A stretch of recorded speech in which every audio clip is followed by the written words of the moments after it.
J'espère que tu vas bien. Alors, je voulais partager avec toi des notions importantes, intéressantes qui vont te permettre de comprendre un petit peu plus de choses concernant l'anglais aujourd'hui. Alors, la première chose que je voulais que tu comprennes toujours, dans le fait que je veux que tu comprennes ce biais psychologique. Qu'est-ce qui fait qu'aujourd'hui, tu n'y arrives pas? En fait, on va décortiquer le chemin ensemble et je vais te dire ce qu'il faut que tu fasses, par quoi il faut que tu remplaces les choses. Ok?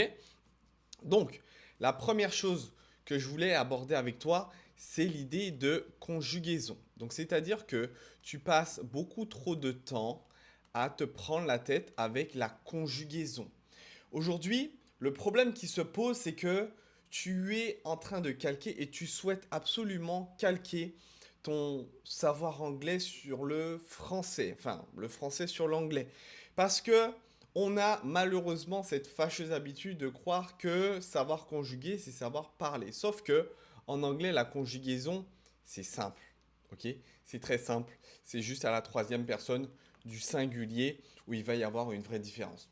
Voilà. Donc à partir de là, idée reçue qu'on peut mettre immédiatement au placard. La deuxième chose à savoir en anglais, c'est par rapport à des erreurs que tu fais, par rapport à des mauvais réflexes que tu pourrais avoir. C'est les temps. Ici, tu penses qu'effectivement, tout ce qui est des temps, c'est quelque chose qui va te donner misère. Parce que en français, c'est vrai que on en a plein, mais au final, on n'utilise pas tant que ça. Et là, pour le coup, en anglais, c'est pareil. On n'en utilise pas tant que ça, d'accord? Et la deuxième chose, c'est qu'ils ont tous un but précis. Donc, c'est-à-dire que les temps que tu vas connaître, que tu vas voir, ils ont un but précis par rapport à une situation précise. En fait, si tu veux, ils vont être très contextuels. Ok? La troisième chose, par rapport à la troisième idée reçue, c'est le vocabulaire. Tu vois? Vous êtes beaucoup à croire qu'il faut énormément de vocabulaire pour pouvoir s'exprimer en anglais. En fait, il te faut juste connaître principalement tout ce qui est des verbes d'action. Voilà. Si tu connais les verbes d'action déjà dans un premier temps, chose sur laquelle tu dois te focaliser, on est déjà au top. Ok? Rajoute à ça, en plus des verbes d'action, rajoute à ça le thème en question qui t'intéresse, dont tu as besoin, vacances, entretien d'embauche, etc., et tu es déjà au top du top. L'accent. L'accent, c'est une chose qui te freine trop. Tu te poses trop de questions concernant ton accent. Et tu te trompes. Parce que l'accent, on s'en fiche. Tu peux voir que entre Paris et Marseille, déjà l'accent c'est pas le même. Alors pourquoi toi tu veux, toi qui viens de Franche-Comté, pourquoi tu veux avoir un accent de Boston? Faut m'expliquer. Faut m'expliquer. Par contre, il y a quelque chose qui est très important, c'est pas l'accent, mais c'est la prononciation. La prononciation, oui. Oui, oui, oui, oui, oui. La prononciation, oui, oui majuscule. Hein. Oui majuscule. Ok? Autre chose par rapport à l'anglais, c'est le fait de... Oh là, de... ah, j'ai mis la gomme. Erase. Non, je veux le stylo. Ok. C'est le fait de répéter. Tu as l'impression qu'il faut que tu apprennes des phrases par cœur et que tu les répètes 1000 fois. Non. En fait, ce que tu dois faire, c'est pratiquer. Et surtout, les phrases que tu as appris, surtout, les mettre dans un ça bug, contexte. On dirait qu'il y a écrit cortex. Bon, t'as compris? Dans un contexte.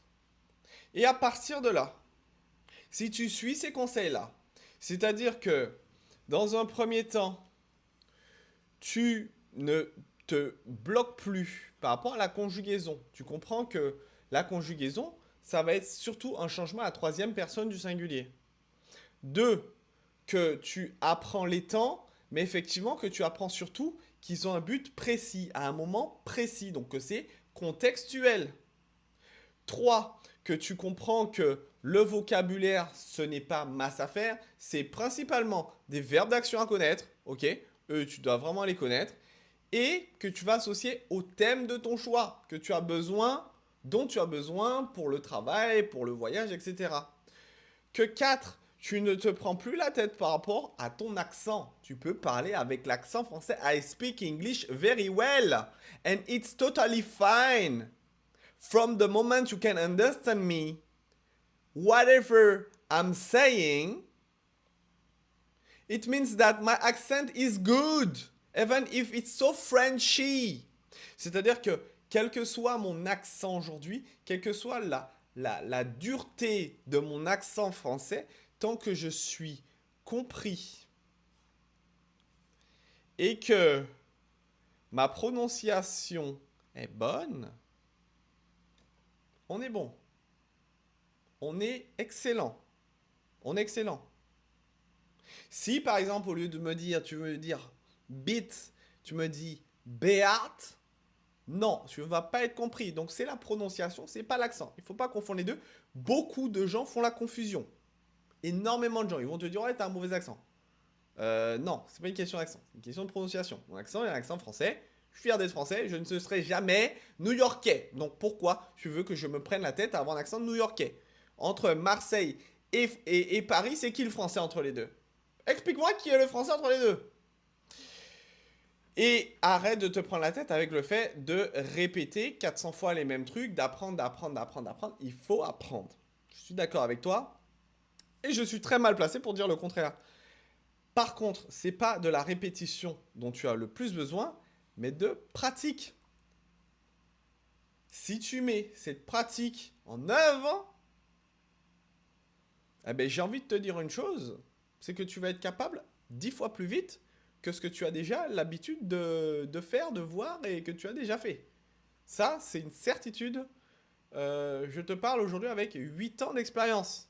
C'est 8 ans d'expérience qui sont en train de te parler maintenant, là, tout de suite. Donc, autant te dire que si tu veux passer au niveau supérieur, tu peux me faire confiance. Tu peux me faire confiance. Ok? Allez, je te remercie d'avoir regardé cette vidéo. Abonne-toi parce que la prochaine arrive. J'aimerais bien avoir ton retour sur la prochaine. Ok, également. Je vais t'expliquer dans la prochaine vidéo comment Morgane Linguistique, comment aujourd'hui est mon approche pour que aujourd'hui j'ai un taux de satisfaction aussi élevé. Qu'est-ce qui fait que les gens me recommandent, aiment autant bosser avec moi, avec mes équipes. Qu'est-ce que j'ai mis en place justement qui fait la différence? Et je vais t'en parler dans la prochaine vidéo. À très vite.